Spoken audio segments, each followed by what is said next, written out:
Welcome to Conscious I, living in authentic connection and harmony with self, others, and the world, featuring Ravi and Savitri.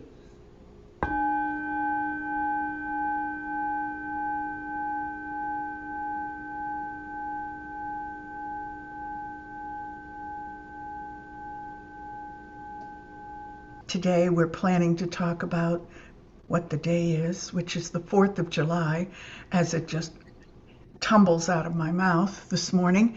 And I'm seeing so many variable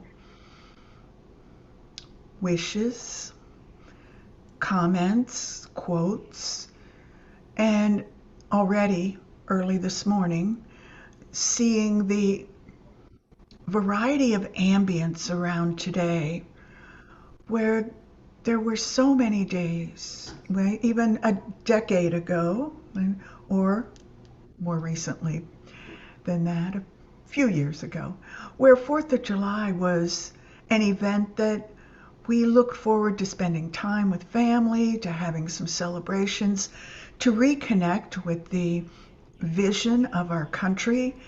And let's say some of what we're experiencing is showing up today in a little more subtle way for some people, and for others a little more overtly. I think it's pretty clear when you look around. It was, I want to, for the record here, it was really, this has always been a day that felt strange to me. A type of celebration, I think that felt strange to me. And as you mentioned, I guess, for the last many years, I think it's interesting to have a type of celebration like this in the name of national pride. Mhm. I don't know. That's always been. Maybe uh, that was just me, how I felt. I think in my inner world for a very long time, for as long as I can Mhm. think. So, saying a little more about that, for your length of time with the celebration, what did that feel like or look like, or what did you think about? Again, it's coming together and having time with family. But we've talked about this with the other holidays that Mhm. have been appropriated. And you come together with people and you enjoy the time together and you spend time together and what is around the 4th of July? It's food, it's cookouts, it's barbecues, right? It's, of course, in the United States, it's the fireworks and the display, the rockets' red blare, um, you Mhm. know, the national anthem, all those things that you did. I'm sure if you grew up in rural America or probably anywhere in Anywhere. America, Mhm. you Yeah. know, you would. And I recall as a kid, it was a lot of fanfare, the parades, and I know this still goes on. The parades and um, large shows. I remember one time going to Kansas, to I believe Wichita, to an arena where they did an air show and fireworks, and um, I just recall as a child it being loud. I'm It sure, was loud. again, we talk about the being, we've talked about different, neurodiverse folks maybe, or folks with PTSD who maybe struggle with the loud noises, or Right. folks with pets. So there's just a lot of it wrapped up in it for me that didn't, it was never a real feel good time Mhm. Mhm. in that way.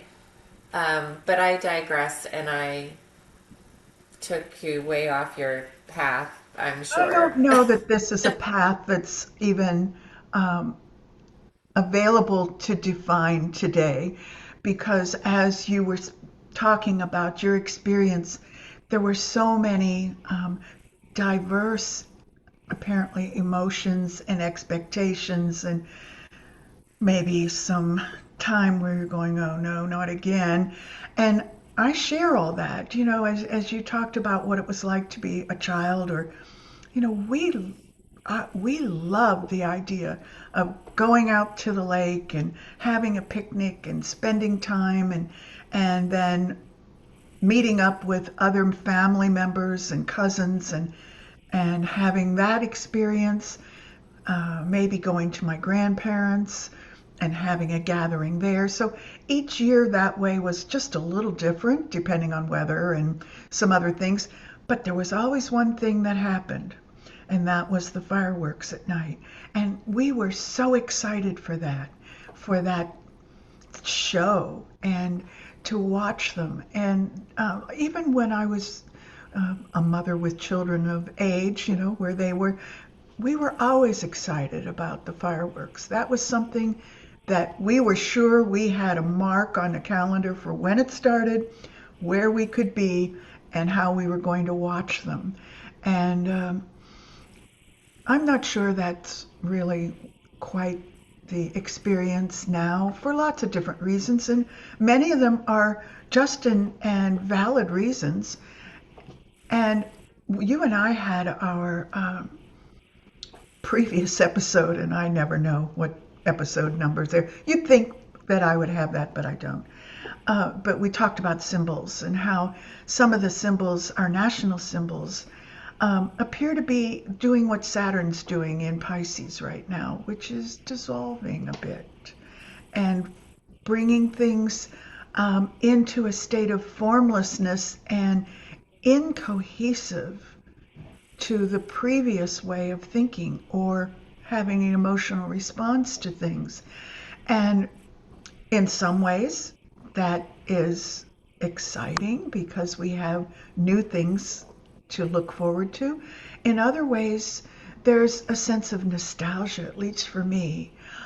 Maybe generations after me, the generations that are up and coming, won't have that kind of thing happening. Maybe they will. Don't know. We'll have to wait and see. But there's a bit of nostalgia for the qualities of life and the values and some things we could count on that weren't necessarily rigid, but gave us a sense of having our feet on the ground and knowing where we were headed. So I have that kind of ambience going on today, where there's memories and nostalgia about those, and at the same time thinking, I'm glad certain things are changing, but not really knowing where that's going. So we had decided to talk a little bit about astrological patterns today, and there are so many in the way that we have come through our history. And so as I took a look at this, there are commonalities in looking at the chart from July 4th, 1776, and I know that there are a few opinions, and justifiable opinions with real math behind it, of exactly when the ascendant would be in that chart. Some say Sagittarius, some say Scorpio. And so what I went with was kind of looking at a more general picture and not really looking at things that might be greatly affected by an ascendant or a lagna being in a particular zodiac sign. So if we look at it from the zodiac signs, and of course, because the ascendant might be variable, different, thinking about it in terms of bhavas or houses would not be completely accurate unless I put a stake in the ground and said the ascendant is in Scorpio or the ascendant is in Sagittarius. So looking at the general zodiac signs commonalities from July 4th, 1776 and July 4th, 2026 or 2026. The sun is now in Ardra, which is a rather fierce nakshatra, and in Gemini, where we're finding that there's a sense of duality. And if anyone wants to go back and read a little bit about the legend or the myth of Castor and Pollux and what happened to the twins and the constellation that is defining Gemini, I invite you to do that. So that'll be a little teaser story you might want to look at. But in that sense, with the sun in Gemini and dealing with the sense of duality, I think that's right on target for where we are right now. And Ardra being the fierce quality of the coming storm to purify and try to come back to a sense of unity. In the early July 4th, 1776 chart, we had Venus and Jupiter and Mars all in Gemini as well. And Jupiter and Venus were also in Ardra. So we had that kind of experience where this sense of ambience of an impending storm was coming. So I felt like sun was really important, and to compare the chart with the Jupiter-Venus experience in Gemini. So we're dealing with duality, no surprise, we see it every day, and we're dealing with an impending sense of the air becoming dense and vibrant, and people going to polarization in their ideas. So Mercury retrograde is in Cancer, was in Cancer at that time as well. And at that time we had Rahu with us in 1776 in that Mercury retrograde. So Rahu was feeding that intense quality of consumption, ideas. Let's get to the research. Let's get to a sense of how this is going to flow. And the emotions were high.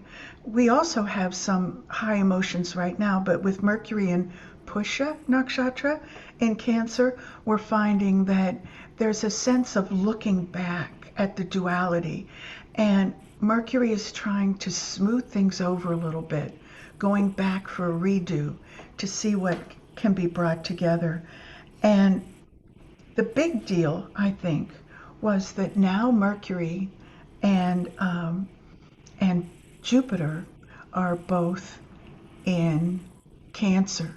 So we have that feeding of the knowledge. Things are coming out.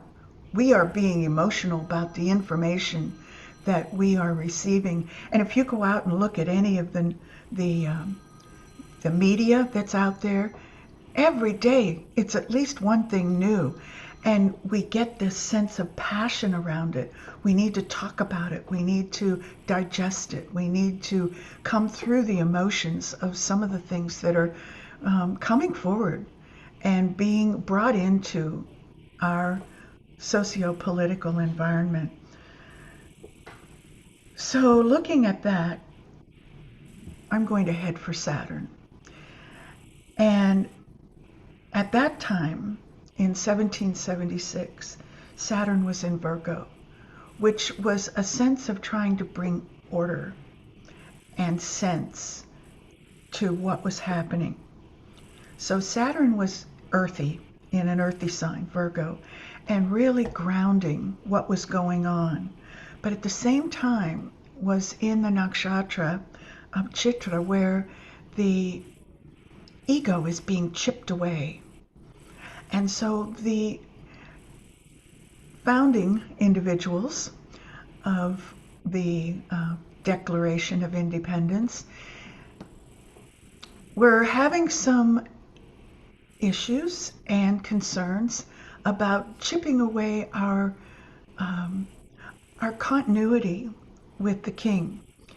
And we see now that Ketu is in Maga, where the leadership in the form of a kingdom resides.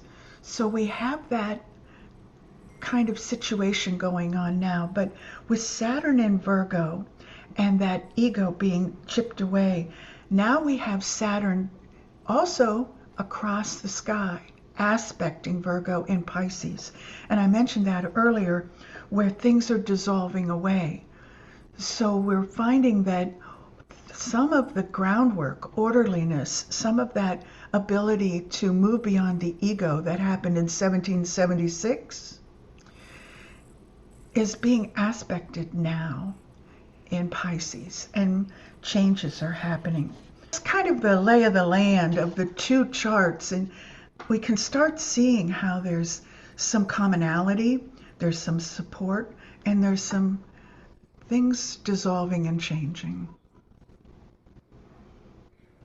Yeah, I would say that's a That's a good. lot, I know. Things dissolving and changing. I mean, sure. And what does that mean for us today? I mean, I think we see that in every system and structure. I think the concern, something that you had mentioned previously, I'm not sure if you mentioned it here, but in another conversation, was, there's a lot of opportunity right now for the interpretation of what is before you to be interpreted in different ways. So you can be using the same words to describe. It's like, our ideas of what is, so there's a lot of polarity, but our ideas of what is light and what is dark are completely flipped on those polar opposites as well. So what we are experiencing in our world today is, we're talking to people. You could be talking to someone that you're meeting for the first time. You could be talking about your values, and how, I know there are examples that I can, like, let's say family, I don't know, whatever. You start talking, you're like, oh yeah, our values really sound the same. Maybe you talk about how, your belief in your faith is something, that you value and hold strong. And I think in the past, you could maybe say that, and maybe you were pretty much thinking that you were along the same lines as each other. Mm-hmm. But, in today's world, when you use those terms of family or faith or compassion or love, and what we're finding is our definition of those, what those mean and how we value those, don't mean the same thing. Because you do not deploy, federal agents on the streets to detain people and support that if you value family. When we say I value this, but not for this group of people, you're on a dangerous path. We've seen that before, again and again. We know the end of the story. We know where that road goes. So, there's this dichotomy of what we believe, we value, even on a very base level. Yeah, I think you just described what's happening with lots of detail and emotion with that Saturn aspecting the 1776 chart when Saturn was in Virgo in the nakshatra Uttara Falguni. Uttara Falguni is about commitment and promises and contracts, marriages, things that are put in place, traditions, with the expectation that they'll continue and that the general population buys into those and wants to hold them steady and secure as like a stake in the ground for social orderliness. And that's part of that Virgo experience of having Saturn there. And then now with Saturn being across the sky, directly aspecting, it's, if we think about it, it's a 1-7 if you want to read the chart from Saturn and think about Saturn now, today, in Pisces, those things are being dissolved away, directly aspecting and bringing that energy into our social and political environment. That another thing I'd like to respond to. Yes, that dialogue we were having, I think, was the other night when we were talking about today's podcast and the light to dark. That's Moon in Shatabishak today. Yeah. Thank you. And Yes. with Moon in Shatabishak, that's a place where we have one foot on both sides of that line. We might think of it as a red line, where over here is the light and over here is the dark. We can easily see what is a culture, a way of being in the light, and we can easily see a culture and a way of being in the dark. And Shatabishak straddles that red line, and with Moon in that nakshatra today, there's an opportunity to step over one way or the other, or continue to see both. And when we continue to see both, we leverage or we bring down the energies of the constellation of the 100 stars that symbolize the 100 physicians of the gods, or the 100 healers. And we can draw on that energy, which anyone who has a major planet or an ascendant in Shatabishak might understand what I'm talking about. Where, Well, I think what's important for today, for very, if you are listening to this today, keep that in mind as you interact with family. Keep that in mind as you interact in your community, because that is the energy to tap into for today. Regardless of where that is, even, and I know, you're going to go down that path for maybe folks who have that, but the message, you can take is straddle that line in a way that brings peace and compassion into your home today, because it's going to be probably an intense day. No, you were talking a lot about 1776, but you had some interesting, timelines moving beyond that as well. but the timeline that you're talking about, I have to say, I was thinking about 4th of July and looking at the commonalities, and I mentioned them. There are quite a few at the zodiac level, and some at the nakshatra level of taking a look at the energies that were available July 4th, 1776, and are available today. So this isn't about prediction. I've said that dozens and dozens of times. What we do is we take a look at the energies that are available to us. And then, of course, we have an opportunity to do something with those in whatever way we choose, because we have free will. But basically, it's the ambience of the moment that we talk about. So I was listening to Heather Cox Richardson last week, and when we talked about synchronicities, I have to mention this as one of them. And I just happened to have done a first cut at looking at the two charts, the July 4th charts that I talked about. And she said, oh, by the way, the Declaration of Independence actually came into being in August. And I went, wait a minute, what is this? Because maybe I knew that, but if I did, it was like way in the recesses of memory. So I dug out some books and took a look. And most people would be I'm sorry. What? I think, even that wouldn't, it probably was tucked in the recesses of your mind, but probably not most people's mind. That's not something Yeah, that I don't most know. It people, wasn't that's there. not what we associate, right? So we're thinking, oh yeah, this is the day, July 4th. That's Well, the day the Declaration of Independence was yeah. signed. So let's just for a moment consider our socio-political environment in our minds and just look at places that may resonate, or where there might be discrepancies, or maybe where you might see a pattern. So I went back to the Boston Tea Party because that was one of those events that was noted as being important. And that happened in 1773. Saturn was still in Virgo at that time, in Uttara Falguni. All that I mentioned was happening at that point. So looking at that chart, I'll just focus on Saturn. The first battle with the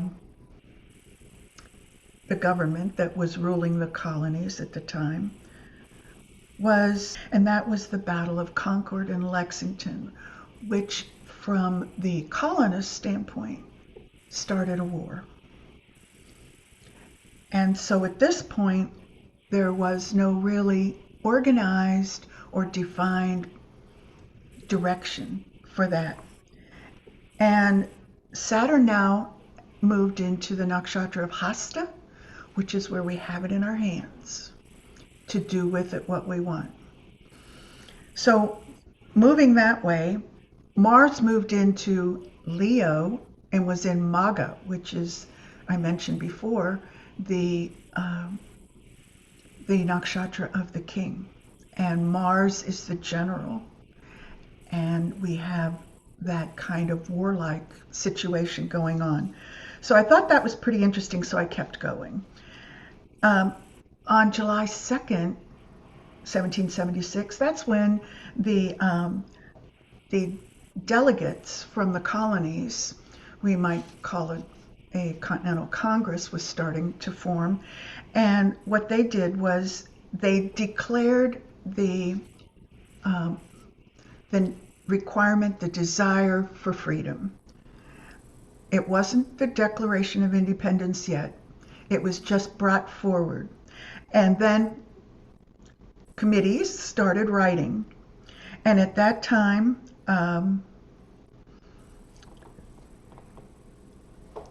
Mars moved into Taurus in Mrigashira. Mars feeling that sense of being in Taurus, which isn't necessarily comfortable, but Mars was like stuck at the moment, waiting. And so they decided to write, and Saturn moved into the nakshatra Chitra, and Chitra is where we start chipping away at the ego. The Declaration of Independence draft was approved on the 4th of July. And again, Chitra, that's where Saturn was. Mars is still in Mrigashira, but this time now in Gemini, where the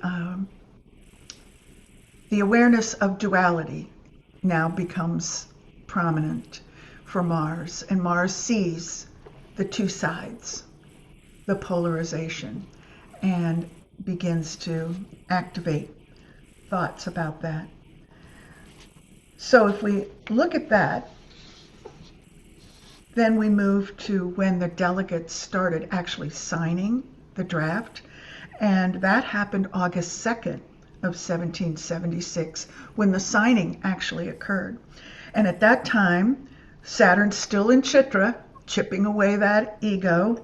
Mars is now in Ardra, in Gemini, where it's polarity. That hasn't changed because that's the zodiac sign of that duality, Aries sign. But Ardra, we talked about earlier, in that that's a place where the impending storm begins. That's where we started this conversation. Yes. We are And then, currently. So then we were officially at war with the king. Well, And how interesting that here we are, full circle. So we were officially at war with the king. I just draw your own parallel here. I think this is one of those places where, again, depending on what your perspective is and what side of that polarity you're coming from, your idea of what that means to be at war with the king is completely, your ideology around that could be completely different. So Pulling that into current today's time, do with that information what you will. It continues then because the war started officially Mm-hmm. August 1776, even though there had been Concord and Lexington prior to that in, checking my dates, in 1775. So uh, a year and a few months later, it's official. What happened then was history, and we can look at the battles, and you can find out more about that if you choose. But I jumped then to the Battle of Yorktown, which was the official end of the war. And that's when Cornwall surrendered. And that was in October 15th of 1781. So at that time, the king surrenders. The colonies are in whatever state they're in and are now considered to be almost free And because they so have been, that yes. that period of time for 4 or 5 years, right? We're talking Yeah, actually, I think 1776. they talk about it being about almost 8 years from the Tea Party. 1776 to 81. Is my Yeah. math off? Now, if we look at it, take the Boston Tea Party date and give me Oh, sure. But just from the point of we were at war with the mhm. king, it was official to the time when those battles ended, 1781. We're looking at a period of 4 or 5-ish years. Yes, very big Yes. So battle. just Yeah. keeping that in mind. Mhm. Okay, keeping Yeah. us on the timeline. All right, Yeah. carry on. Thank you. Then We one know more we've thing got, happened, and that yeah. was it needed to be official. It needed to have global recognition Mm. that the colonies were now free, independent, and sovereign. So then in September 3rd of 1783, so you can do the math on that one, that's when the Treaty of Paris was signed. And at that time, Saturn now has become retrograde in Purva Ashada. And there's been a lot of territory between Hasta and Purva Ashada, a rugged little traveling through transformation, the archway in Vishaka, coming over the Gandanta, which is a place where there's no real support or substance for planets to move from one sign to another because there's no nakshatra bridging those two, that boundary. But when Saturn came into Purvashada, was retrograde, that's a place where we take a moment to come into ourselves. And it's where the self, the truth about our identity can't be suppressed. And we move to a very simplistic way of being in order to start from scratch and move up. Because right before that, we have Mula tearing out the roots, making Right. things different, and trying to figure out what's working and what isn't working. So to bring this into perspective for listeners, if you've been feeling this uprooting in your life, whether personally, and again, you mentioned earlier that this is going to look different for everybody's chart, obviously, but there's a lot of uprooting and a lot of paradigm shifts going on.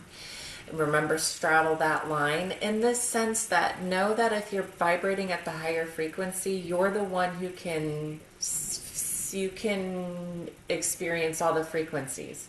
If you're at a lower vibration, you can't sense those higher vibrations. So straddle that line and know that we're at the beginning of something really intense here. And again, if we're just looking at the parallels and we know what this energy um, supports or looks like or can feel like, but what we do with that is so important. So what you were just mentioning about going inside, Mercury retrograde happening right now until the 6 weeks from whatever the 30th or whenever it went retrograde. into August, we have an opportunity to really turn inward, really think about how we communicate, really think about how we think and how we perceive the world around us. And you mentioned going inside and connecting with what is real and really going deep. Tune out the programming that is, you are a receptor. You need to be aware that your brain is a receptor. And so, tune that out and really take time to sit with yourself and tune into the vibration of highest self, of source, of however you want to define that, describe that.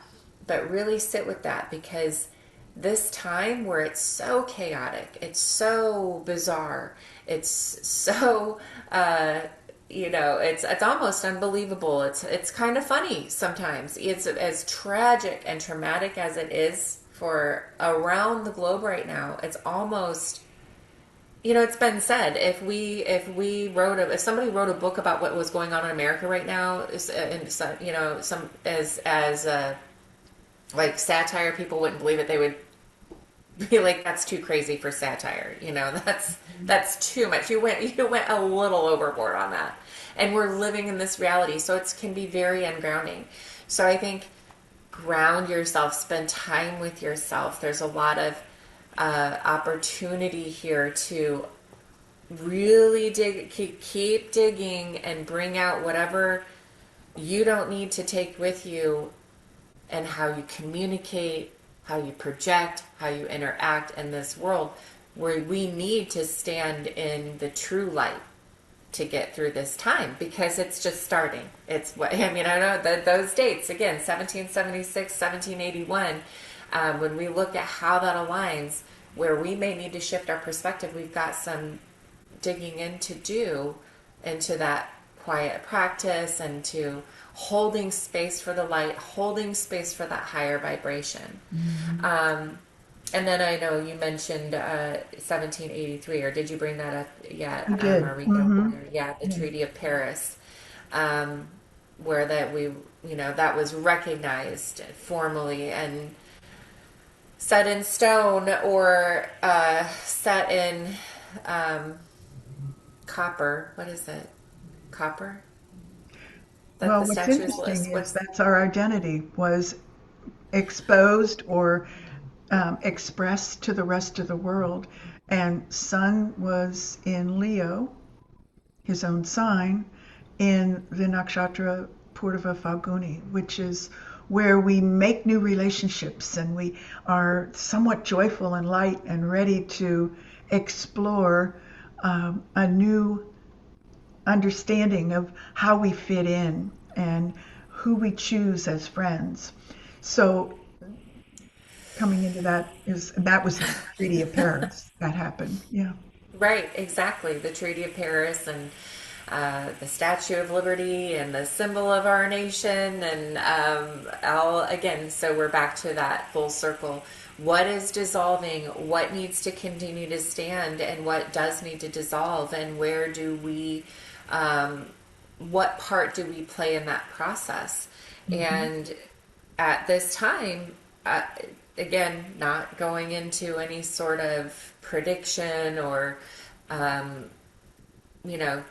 that type of realm, but you sit and you hold the space and you hold the light, and you trust that through that process you come through in that love and compassion to something better than what we've had. And that's better for all, not for, those couple tech billionaires, but for everyone who is on this planet and deserves to be here. So that's what today is about for me. So I'll be celebrating with food and working with family, but certainly with a bit of sobriety, I guess, in my inner spirit and heart for those who are suffering, and those of us who are struggling with our identity and identifying with what it means to live in this nation right now. and to be seen from the world's eye view right now, because the eye is on us, and how we're treating others and how we're moving forward is very telling. What I'm seeing in the community, just on social posts where people are just flagrantly um, being hateful and just really, that's really the only word for it. It's hateful. You know, I can give it a lot of other words that would code it for others. You can read that how you will, but there's a lot of that. So spread the light, spread the love, and really, really think about what today means and what we have ahead of us.